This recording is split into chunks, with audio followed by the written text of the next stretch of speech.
Bom dia, pessoal. É uma alegria estar de volta aqui no nosso grupo de oração Ismael.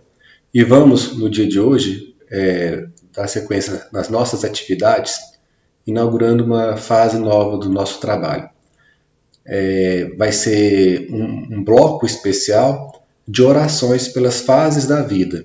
Então, hoje a gente vai fazer oração pelas crianças, no próximo domingo a gente vai fazer pelos adolescentes, e na sequência a gente vai até os adultos e depois aos idosos. Essa vai ser a nossa programação do mês de junho. Repetindo então, hoje nossa oração será voltada para as crianças, será o nosso público-alvo. E neste vídeo eu vou falar um pouquinho sobre provações coletivas, para que a gente possa compreender melhor esse momento que estamos vivendo, como que elas surgem, qual é o mecanismo, o que explica essas provações, né? Então vamos dar início aqui. A gente começa falando uma entrevista do Chico Xavier que ficou registrada no livro A Terra e o Semeador. Ele respondeu várias perguntas nesse livro e uma delas foi essa daqui. Ultimamente tem havido uma série de desastres, onde perdem a vida muitas pessoas, ou seja, desencarnações em massa. Como a doutrina espírita explica isso? Daí o Chico responde: acreditamos na doutrina espírita que todas essas ocorrências são subordinadas à lei de causa e efeito. Então, primeira coisa para a gente poder explicar: não existe acaso, não existe coincidência, não existe injustiça. Todas essas ocorrências coletivas de tragédia estão subordinadas à lei de causa e efeito. Entra tudo, entra desastres, incêndios, acidentes aéreos e também, evidentemente, a questão do desencarne em massa em razão de doenças, né? Pandemias como essa que estamos vivendo. Estão subordinadas à lei de causa e efeito. É o primeiro ponto para a gente poder entender. E vamos dar sequência para a gente poder aprofundar um pouquinho mais sobre isso. Aí, já no Livro dos Espíritos, na pergunta 964, os Espíritos Reveladores dizem assim: Deus tem suas leis, que regulam todas as vossas ações. Se as violais, a culpa é vossa. Sem dúvida, quando o homem comete um excesso, Deus não profere um julgamento contra ele para lhe dizer, por exemplo, foste guloso, vou punir-te. Mas ele traçou um limite. As doenças e, frequentemente, a morte são a consequência dos excessos. Eis a punição, é o resultado da infração da lei. O mesmo se dá com todas as coisas. Então, muito interessante essa parte aí, né? Além de, no slide anterior, nós vimos que essas ocorrências são subordinadas à lei de causa e efeito. E agora, os Espíritos vêm nos revelar que, além disso, é uma consequência do nosso abuso. É o nosso abuso que resulta na lei de causa e efeito. Não é uma punição de Deus. É algo automático. Essa punição, se podemos nos expressar assim, até no final da pergunta essa palavra é utilizada, mas ela é algo automático decorrente do nosso abuso. Não é uma vingança divina, nada disso. E a melhor imagem para a gente poder, uma das melhores imagens, para que a gente possa enxergar isso, é essa do sanduíche aí. Grande. A pessoa que come de uma só vez uma quantidade grande de alimento pesado como o que está aí, a chance de passar mal é grande. Mas por quê? Porque agrediu o próprio organismo com um excesso. Sobrecarregou o sistema digestivo com um excesso. Então, quando vem a passar mal, a eventual intoxicação alimentar, indisposição ou náuseas, não dá para dizer que foi castigo de Deus. O mesmo ocorre em relação a tudo. Então, se temos desastres, tragédias coletivas, elas são consequências do nosso abuso também. Abuso do passado, ou às vezes até mesmo no presente, porque ainda não conseguimos nos equilibrar, de que resultam, então, esses desastres. Vamos prosseguir, então, para dar mais uma estudada nas demais questões que envolvem isso. Agora já é o Emmanuel, no livro O Consolador. Ele explica o mecanismo desse resgate, né, dessas provações coletivas. Ele diz assim: na provação coletiva, verifica-se a convocação dos espíritos encarnados, participantes do mesmo débito com referência ao passado delituoso e obscuro. O mecanismo da justiça, na lei das compensações, funciona espontaneamente, através dos prepostos do Cristo, que convocam os comparsas na dívida do pretérito para os resgates em comum, razão por que intitulais doloroso acaso as circunstâncias que reúnem as criaturas mais díspares no mesmo acidente, que lhes ocasiona a morte do corpo, ou as mais variadas mutilações no quadro de seus compromissos individuais. É a pergunta 250. Então percebam, existe os agentes da justiça divina, são os espíritos desencarnados, eles convocam os grupos que têm compromissos com um determinado tipo de ocorrência que deve com eles ocorrer. Faz parte até das provações que eles mesmos selecionaram. Daí é que muitas vezes se justifica o fato de alguém que ia pegar um avião que caiu, perdeu o voo, e alguém que não iria embarcar, ao contrário também acontece, resolve embarcar de última hora e o avião cai e a pessoa falece. Existe então uma ação espiritual que faz com que isso possa estar ocorrendo. Mas não é só uma ação de espíritos desencarnados, é a própria pessoa também, com seu magnetismo que tem afinidade com esse tipo de ocorrência, é que vai ser também atraída automaticamente.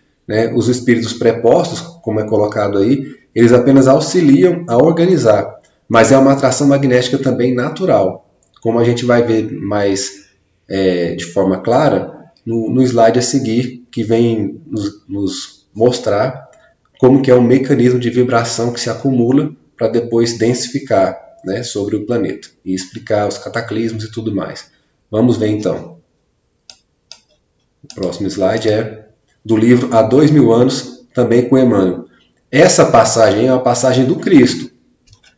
Esse trecho que eu selecionei é um que Emmanuel relata em que o próprio Cristo estava proferindo essa fala para um grupo de espíritos que haviam sido mártires na época do cristianismo primitivo, pouco tempo após o evento do Calvário. Então esse relato aí é o Cristo dizendo e Emmanuel relatando para a gente o que ele falou para esse grupo de espíritos aí de mártires do cristianismo primitivo. Olha o que ele diz. Isso é uma profecia, Exausto de receber os fluidos venenosos da ignomínia e da iniquidade de seus habitantes, o próprio planeta protestará contra a impenitência dos homens, rasgando as entranhas em dolorosos cataclismos. As impiedades terrestres formarão pesadas nuvens de dor, que rebentarão no instante oportuno, em tempestade de lágrimas na face escura da terra. E então, das claridades da minha misericórdia, contemplarei meu rebanho desditoso e direi como os meus emissários: ó Jerusalém, Jerusalém. A imagem que o Cristo usou explica bem. À medida que nós nós temos em massa aqui na Terra vibrações de ódio, guerras, mortes, tristezas, depressão. Tudo isso vai formando aquilo que é conhecido como matéria mental inferior ou matéria mental fulminatória. Forma também as formas de pensamento, os bacilos psíquicos que o André Luiz explica. E tudo isso vai ficar em torno da psicosfera da Terra, como se fossem nuvens. Uma hora precipita, porque a vibração vai densificar. E na hora que densifica é que surgem os terremotos, maremotos, erupções vulcânicas e também outros desastres coletivos, como atualmente vivemos. Essa pandemia nada mais é do que isso. As vibrações densificadas, as vibrações inferiores que se densificam, ativam os agentes microbianos, sejam vírus, sejam bactérias, e eles passam então a atuar, gerando males coletivos para toda a humanidade. É o que a gente vai ver com mais calma na sequência da explicação. Prosseguindo então. E aí o Emmanuel também, na mesma linha, explica de novo no livro Consolador. Toda moléstia do corpo tem ascendentes espirituais? Ele responde: as chagas da alma se manifestam através do envoltório humano. O corpo doente reflete o panorama interior do espírito enfermo. A patogenia é um conjunto de inferioridades do aparelho psíquico. Então já não temos mais nenhuma dúvida. Assim como os desastres, terremotos, cataclismos, como no slide anterior, são resultantes das nossas vibrações, fluidos venenosos, também as doenças são. A doença do espírito, a doença da alma, a doença psíquica, ela gera a doença física, né? Toda moléstia tem ascendentes espirituais. Prosseguindo então.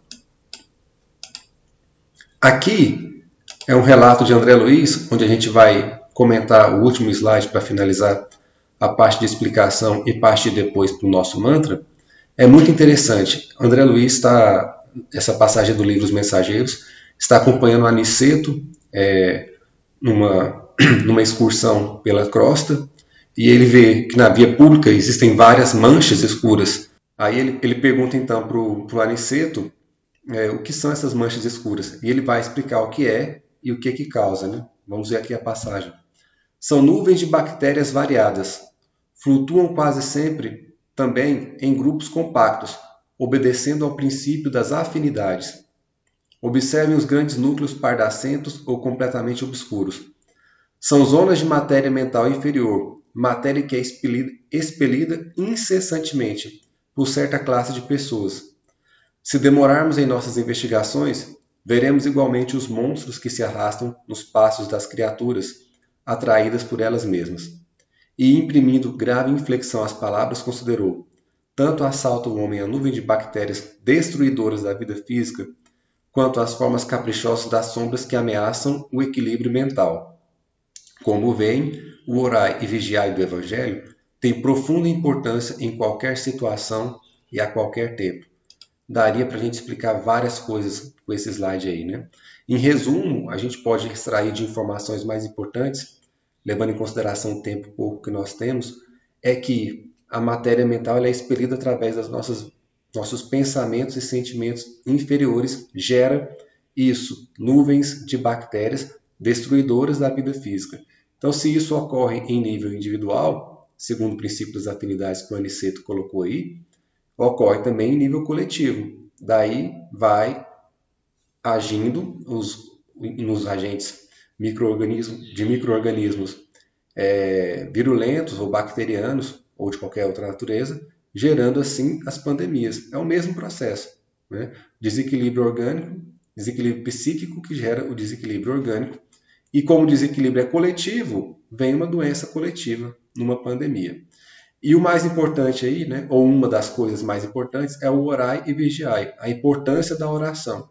É isso que nós estamos fazendo aqui com o nosso trabalho, para poder tentar minimizar os efeitos dessa pandemia e, quem sabe, de acordo com a nossa força, poder até ter um efeito bem grande nas consequências que poderiam ser piores e que não estão sendo, em razão da intervenção espiritual, através da iniciativa que nós temos, não só o nosso grupo, evidentemente, mas todo mundo que tem a iniciativa de orar, pois já tivemos aqui várias explicações sobre os benefícios da oração.